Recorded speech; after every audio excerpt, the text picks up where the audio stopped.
Hello friends, welcome to पास करो test. Competitive exams में GK एक इंटीग्रल पार्ट होता है। हर कॉम्पिटिटिव एग्जाम में जीके के क्वेश्चंस तो जरूर होते हैं और जीके के अंदर शामिल होते हैं हिस्ट्री भी, ज्योग्राफी भी, साइंस भी और सिविक्स भी। इसके अलावा करंट अफेयर्स भी और बहुत कुछ। तो जीके का जो टॉपिक्स होते हैं वो बड़े ही वास्ट होते हैं। जीके की तैयारी के लिए हम लगातार आपके लिए नए नए वीडियोस लेकर आते रहते हैं। आज हमारा है जीके का मॉक टेस्ट नंबर 17, जिससे आप अपनी सामान्य ज्ञान की तैयारी बढ़िया से कर सकें। आप इस थंबनेल में से देखकर ही बताइए कि आपको इनमें से कितने क्वेश्चंस के सही आंसर पता हैं। और अगर आप इनमें से किसी भी एक का भी आंसर नहीं जानते हैं या कंफ्यूजन है, तो ये वीडियो आपके लिए ही है। चलिए शुरू करते हैं हमारा आज का मॉक टेस्ट। हमारा पहला क्वेश्चन है, निम्नलिखित में से कौन सी भारत में आयात की एक वस्तु है? इनमें से कौन सा आइटम है जो भारत में इंपोर्ट किया जाता है? हैंडीक्राफ्ट, टेक्सटाइल्स, पर्ल्स और इंजीनियरिंग गुड्स, अभियांत्रिकी वस्तु। तो देखो, हस्तशिल्प, वस्त्र और मोती, ये तो भारत दूसरे देशों को भेजता है, एक्सपोर्ट करता है, निर्यात करता है। लेकिन जो इंजीनियरिंग गुड्स है ना, वो अभी भी हमारे देश में ज़्यादा बाहर से ही इंपोर्ट किए जा रहे हैं। तो ऑप्शन डी इसका सही आंसर होगा। नेक्स्ट क्वेश्चन है, सेंसस 2011 में which is the most popular state in the country? Bharat में ऐसा कौन सा राज्य था जनगणना 2011 के अनुसार जहां पर सबसे ज्यादा जनसंख्या, लगभग 20 करोड़ लोग रहते हैं? ए पश्चिम बंगाल, बी उत्तर प्रदेश, सी मध्य प्रदेश, डी महाराष्ट्र। तो कौन सा है सही answer? Yes, option B, Uttar Pradesh Bharat का सबसे अधिक जनसंख्या वाला राज्य है। थर्ड क्वेश्चन है, प्रस्तावना यानी कि प्रीएम्बल, किस चीज की प्रस्तावना की बात हो रही है? जब हम प्रस्तावना और प्रीएम्बल की बात करते हैं तो ये हमारे इंडियन कॉन्स्टिट्यूशन की बात हो रही है, हमारे संविधान की प्रस्तावना की बात हो रही है। तो क्या पूछ रहे हैं संविधान के बारे में? जो प्रस्तावना है वो परिस्थितियों पर निर्भर करती है, न्याय है यानी कि जस्टिफिएबल है, अन्याय है यानी कि नॉन जस्टिफिएबल है, या डी कार्यपालिका द्वारा परिवर्तनीय है। तो अब इसके बारे में बात करते हैं डिटेल में। पहले तो इसका आंसर क्या है? जो प्रीएम्बल है ना संविधान का, वो नॉन जस्टिफिएबल है, आंसर सी। और नॉन जस्टिफिएबल का मतलब क्या है? जैसे अब प्रीएम्बल में लिखा हुआ है सोशल जस्टिस। सोशल जस्टिस मतलब सामाजिक न्याय की बात हो रही है कि भाई गरीबी दूर हटाएंगे, सबको एक समान अवसर मिलेंगे, ये सब बातें। तो ये सब बातें संविधान में लिखी तो हुई हैं, प्रीएम्बल में तो लिखी तो हुई हैं, लेकिन अगर किसी को सोशल जस्टिस नहीं मिल रहा है तो क्या वो कोर्ट में चला जाए कि भाई मेरे साथ सामाजिक न्याय नहीं हो रहा है, मुझे बराबर हक नहीं मिल रहा है, बराबर अवसर नहीं मिल रहे हैं, और कोर्ट उसको न्याय देगा? नहीं। ये ऐसा प्रोविजन है कि जिसमें आप कोर्ट में जाके डिमांड नहीं कर सकते कि भाई संविधान के प्रीएम्बल में, प्रस्तावना में तो सोशल जस्टिस लिखा और मुझे तो मिल नहीं रहा है सोशल जस्टिस, मुझे तो समान अवसर मिल नहीं रहे हैं। तो ये नॉन जस्टिफिएबल है।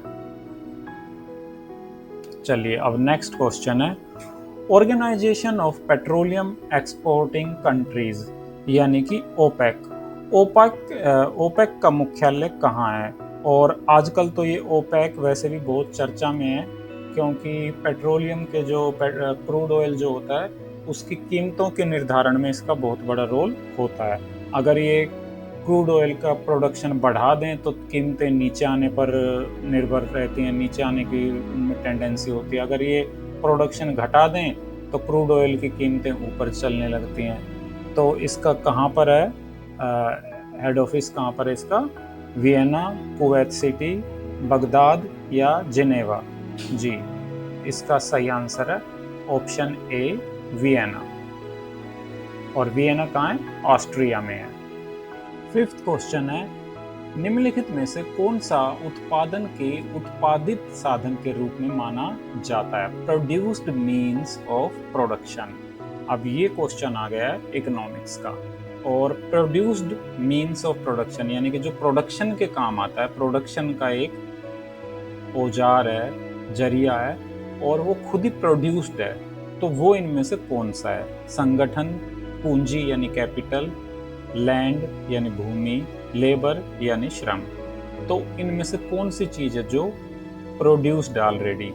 देखो, भूमि को प्रोड्यूस नहीं किया जा सकता, लेबर को प्रोड्यूस नहीं किया जा सकता, ऑर्गेनाइजेशन एक नॉन टेंजिबल एसेट है। तो जो पूंजी है, कैपिटल, और कैपिटल में शामिल होते हैं जैसे मशीनरी है वो भी कैपिटल है, टूल्स है वो भी कैपिटल है, बिल्डिंग्स हैं वो भी कैपिटल है। जो कोई फैक्ट्री की बिल्डिंग, मशीन, टूल्स, ये सारे के सारे ये कैपिटल है, पूंजी है। तो ये कहलाएंगे प्रोड्यूस्ड मीन्स ऑफ प्रोडक्शन। ये इसका राइट आंसर होगा। Gobi desert. Gobi desert Asia में सबसे बड़ा मरुस्थलीय क्षेत्र है। यह दक्षिणी मंगोलिया के प्रदेशों तथा डैश के उत्तरी प्रदेशों को आच्छादित करता है। आच्छादित करता मतलब कवर करता है। तो दक्षिणी मंगोलिया के प्रदेशों और इससे लेके कहाँ तक, अब ये हमें बताना है। और ऑप्शंस है हमारे चीन, भारत, रूस या फिर म्यांमार। क्या होगा इसका सही आंसर? इसका सही आंसर होगा ऑप्शन ए, चाइना। चलिए अब नेक्स्ट क्वेश्चन पर चलते हैं। भारत का सबसे बड़ा गुंबज कौन सा है? India's largest dome is Jama Masjid, Taj Mahal, गोल गुंबज या फिर कुतुब मीनार। ये डोम या गुंबज होता क्या है? जैसे बिल्डिंग्स जो होती हैं, जो प्राचीन हिस्टोरिकल बिल्डिंग्स हैं इंडिया में, और उनके ऊपर ऐसे उल्टी प्याज के जैसा डिज़ाइन होता है, इस तरह से बनी होती है ना वो, तो ये होता है गुंबज। और भारत में सबसे बड़ा कौन सा है, कहाँ पर है? जी हाँ, इनमें से जामा मस्जिद, ताजमहल, गोल गुंबज और कुतुब मीनार में से सही ऑप्शन है ऑप्शन सी, गोल गुंबज। और गोल गुंबज है कहाँ पर? गोल गुंबज है कर्नाटक में, कर्नाटक के भी बीजापुर में। और इसको बनवाया किसने था? इसको बनवाया था आदिल शाह ने, मोहम्मद आदिल शाह ने। चलिए अब नेक्स्ट क्वेश्चन पर चलते हैं। अब तक सबसे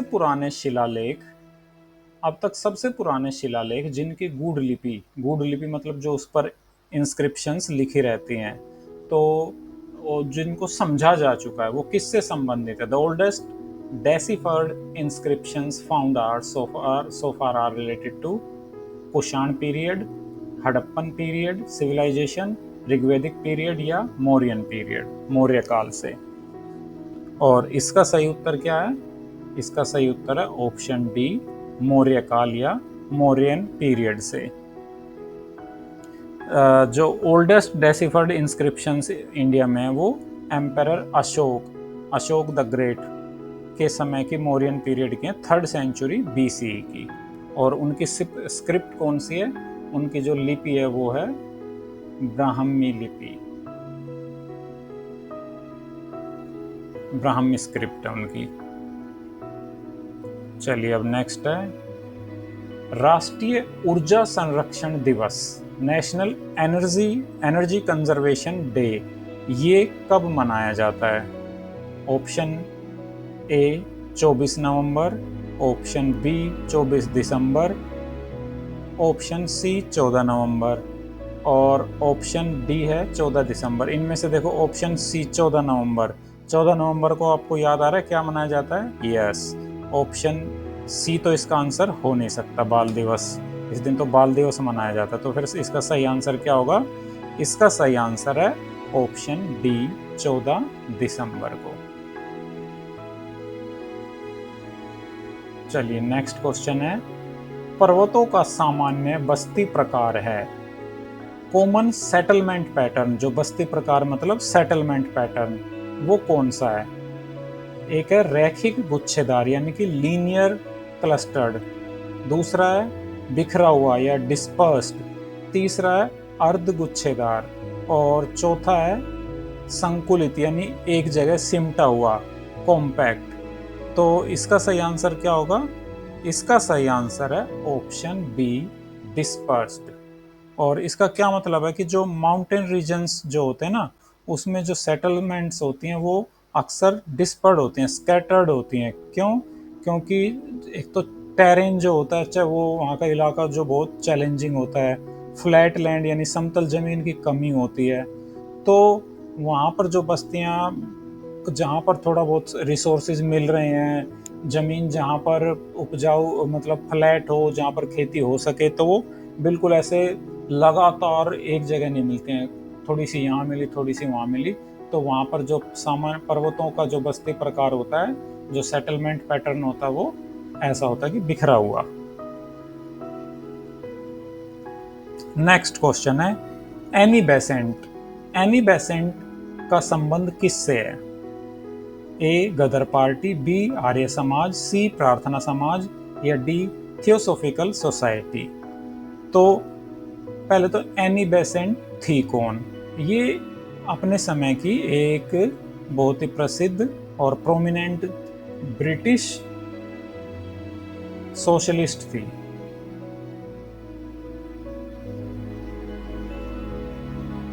तो इनका संबंध किससे था? ये वुमेन्स राइट और राइटर भी थी, एक्टिविस्ट भी थी, और इनका संबंध था ऑप्शन डी थियोसोफिकल सोसाइटी से। चलो नेक्स्ट क्वेश्चन है राज्यसभा में सीटों की अधिकतम संख्या हो सकती है। अगर आपने हमारे पिछले वीडियोस देखे हो तो इससे पहले शायद जो जीके की क्विज थी उसी में था ये question. Maximum number of seats in Rajya Sabha कितनी हो सकती हैं? 500, 250, 275 या 300। ऑप्शन बी 250 इसका सही आंसर है। और उसमें मैंने ये भी बताया था कि 238 तो होती हैं स्टेट से और 12 होती हैं यूनियन टेरिटरीज से। भारतीय संविधान के किस अनुच्छेद के अंतर्गत भाषण एवं अभिव्यक्ति की स्वतंत्रता के अधिकार की गारंटी दी गई है? आर्टिकल 22, आर्टिकल 19, आर्टिकल 20 या article 21? And the right answer is option B article 19। ये एक फंडामेंटल राइट है। हालांकि कुछ रीजनेबल रेस्ट्रिक्शंस स्टेट लगा सकता है कि भाई स्पीच की आपको अभिव्यक्ति का मतलब ये नहीं कि आप जो मन में कुछ भी बोलो जिससे चाहे देश का नुकसान हो, ऐसी बात नहीं। कुछ रेस्ट्रिक्शंस हैं, लेकिन ये एक फंडामेंटल राइट है अभिव्यक्ति की स्वतंत्रता। नेक्स्ट क्वेश्चन है हर्षवर्धन किसके द्वारा पराजित हुए थे? Harshavardhan was defeated by Taila second, Jaisingh, Pulakeshin first या पुलकेशिन सेकंड। तो हर्षवर्धन जो अपने समय के एक प्रसिद्ध राजा थे, शासक थे, उनको किसने हराया था?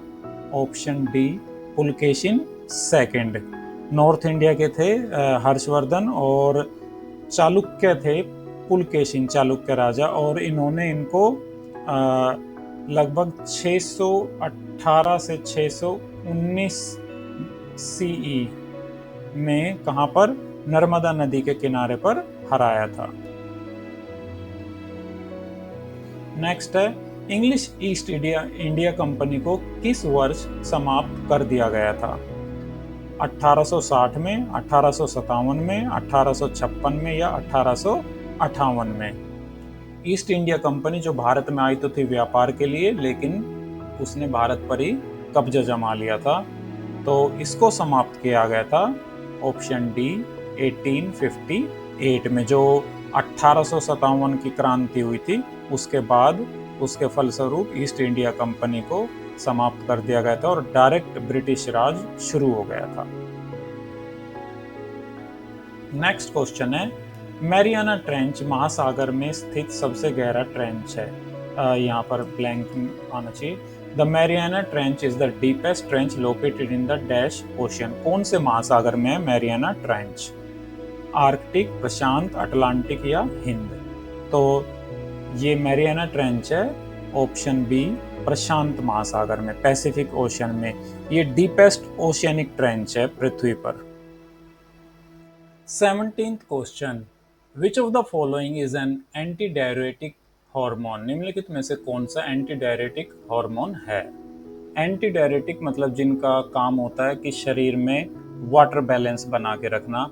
और ये कैसे करते हैं? ये किडनी जो हमारी होती हैं उनमें वाटर का एब्जॉर्प्शन होता है, उसको रेगुलेट करते हैं। तो कौन सा इनमें से anti diuretic? Cortisone, vasopressin, oxytocin या फिर ACTH? तो इसका सही आंसर होगा ऑप्शन बी, वैसोप्रेसिन। इसी को ADH या एंटी डायरेटिक हार्मोन भी कहते हैं। ये हमारे हाइपोथैलेमस में प्रोड्यूस होता है और जो पिट्यूटरी ग्लैंड वो होती है ग्लैंड, पोस्टीरियर पिट्यूटरी ग्लैंड, उसमें से रिलीज होता है। नेक्स्ट क्वेश्चन लेते हैं, मानव में CSF की मात्रा कितनी होती है? CSF का मतलब होता है सेरिब्रोस्पाइनल फ्लूइड। फिर से बोलूं, सेरिब्रोस्पाइनल फ्लूइड। और ये होता क्या है? ये एक क्लियर कलरलेस बॉडी फ्लूइड होता है जो हमारे ब्रेन में और स्पाइनल कॉर्ड में मिलता है अडल्ट ह्यूमंस में। तो इसकी टोटल वॉल्यूम हमारे शरीर में कितनी होती है? 200 ml, 550 ml, 250 ml या फिर 150 ml? ये होता है हमारी बॉडी में 150 ml। विश्व स्वास्थ्य संगठन WHO ने चेचक उन्मूलन की घोषणा कब की थी? चेचक यानी स्मॉल पॉक्स पहले एक बीमारी हुआ करती थी और बड़ी खतरनाक बीमारी। पुराने टाइम में जिन लोगों को ये बीमारी हो जाती थी उनके मुंह पर ऐसे दाने दाने के निशान जो पूरी जीवन भर उनके चेहरे पर रहते थे, वो चेचक की पहचान थी कि इनको चेचक हुआ होगा। तो बहुत अच्छी बात है, ये हमारी चिकित्सा विज्ञान की तरक्की हुई और ये बीमारी अब हमेशा के लिए समाप्त हो चुकी है। तो कब इसकी समाप्ति की घोषणा कर दी थी WHO ने कि अब ये बीमारी नहीं है, कहीं भी उन्मूलन हो गया इसका? तो ऑप्शंस है हमारे अप्रैल 1984, जनवरी 1972, मार्च 1976 और मई 1980। And the right answer is option D, May 1980। 1980 के बाद अब ये बीमारी नहीं रही है दुनिया में। 20th क्वेश्चन है, हिमनदाच्छादित, फिर से बोलूं, हिमनदाच्छादित घाटी के शीर्ष पर पाई जाने वाली सर्वाधिक सामान्य विशेषता है। चलो हिंदी में पढ़ लिया, अब इंग्लिश में पढ़ लेते हैं। The most common feature found at the head of A glaciated valleys. जो ग्लेशियर वैली जो होती है, घाटी होती है जिस पर ऊपर हिम जमी रहती है, उससे ढकी रहती है, तो उसकी सबसे सामान्य विशेषता क्या है? ऑप्शन ए drumlin, option B hanging valley या निलंबी घाटी, ऑप्शन सी सर्क और ऑप्शन डी रोशमुटोने। तो इसका आंसर तो होगा ऑप्शन सी, सर्क। और सर्क क्या होता है?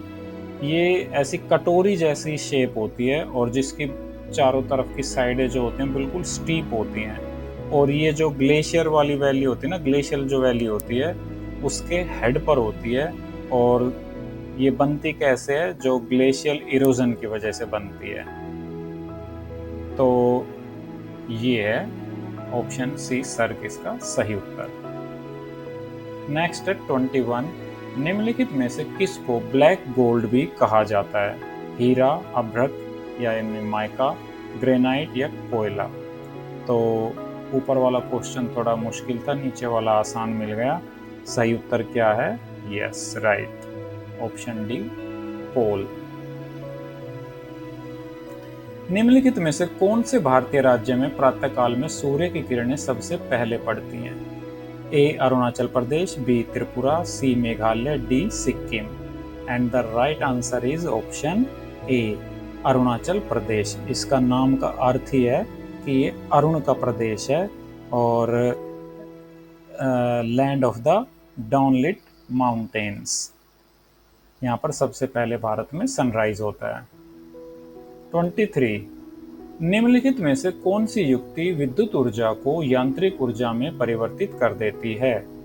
ए इंडक्टर यानी प्रेरक, ए सी बी डी ये क्या है, चलो कोई नहीं, सी ट्रांसफॉर्मर, बी डायनमो और डी बिजली की मोटर।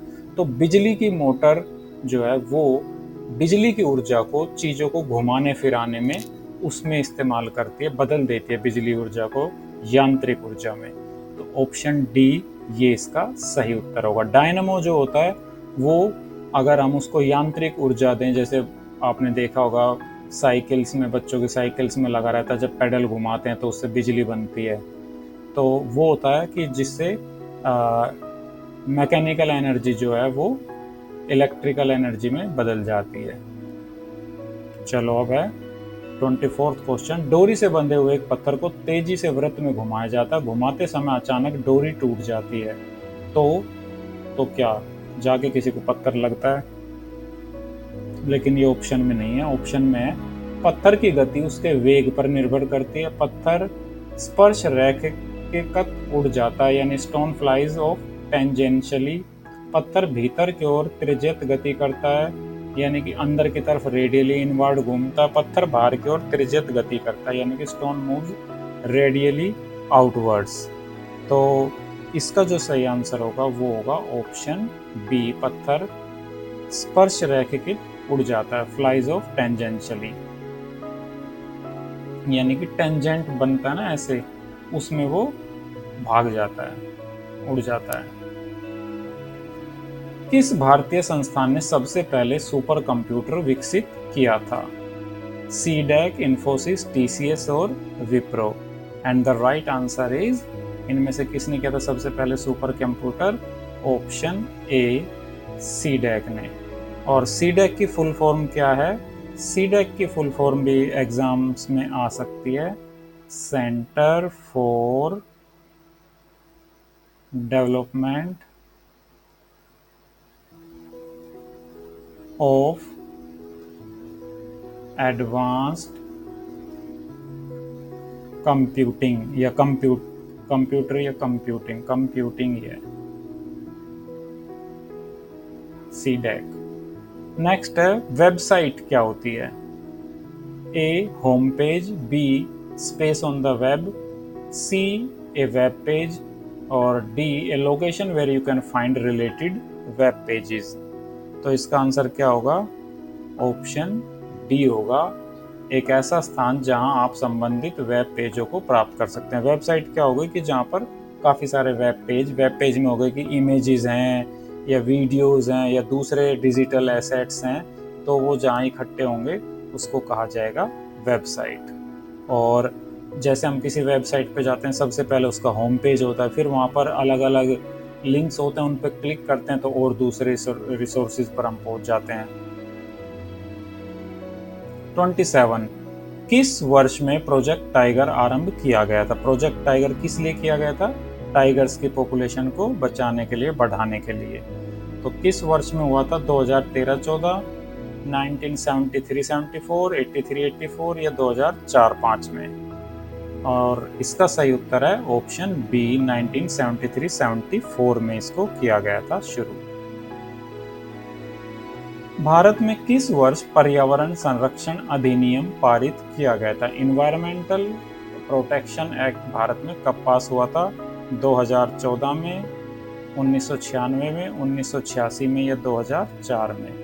तो इसका सही उत्तर है ऑप्शन सी, 1986 में। भूपृष्ठ के 3/4 भाग में है 3/4 of the earth surface is covered with, किससे ढका हुआ पृथ्वी का 3/4 भाग? बालू, वायु, जल या बर्फ? तो ये भी क्वेश्चन आसान है, किससे ढका हुआ है? जल से। 30वां क्वेश्चन है, यदि किसी वस्तु की मांग और पूर्ति दोनों बढ़ जाती हैं तो संतुलन कीमत, if both the demand and supply of A commodity increase the equilibrium price will decrease, will remain the same, will increase या none of these। तो ऐसे में क्या होता है कि जब डिमांड और सप्लाई दोनों किसी कमोडिटी की बढ़ जाती हैं तो इक्विलिब्रियम प्राइस जो होता है उसको हम अंदाजा ही नहीं लगा सकते, डिटरमाइन नहीं कर सकते कि बढ़ेगा कि घटेगा। तो यहाँ पर तो ये वाला ऑप्शन इनमें से तीनों में से कोई भी नहीं है, ये वाला इनमें से कोई भी नहीं, ऑप्शन डी ये सही हो जाएगा। देखो, जब इंक्रीज इन डिमांड जो है वो सप्लाई से ग्रेटर होती है तो जो इक्विलिब्रियम प्राइस होता है वो राइज होता है। जब इंक्रीज इन सप्लाई, जब सप्लाई ज़्यादा होती है डिमांड कम होती है तो इक्विलिब्रियम प्राइस फॉल करता है।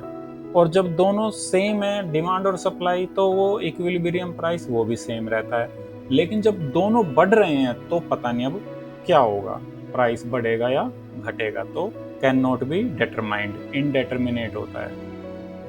तो फ्रेंड्स ये हो गए हमारे आज के 30 क्वेश्चंस। तो फ्रेंड्स आई रियली होप कि आपको ये वीडियो पसंद आया होगा, आपने इस वीडियो से कुछ नया सीखा होगा और आने वाले एग्जाम्स में ये वीडियो आपके काम आएगा। तो thanks for watching this video and please like share and subscribe. Pass करो टेस्ट।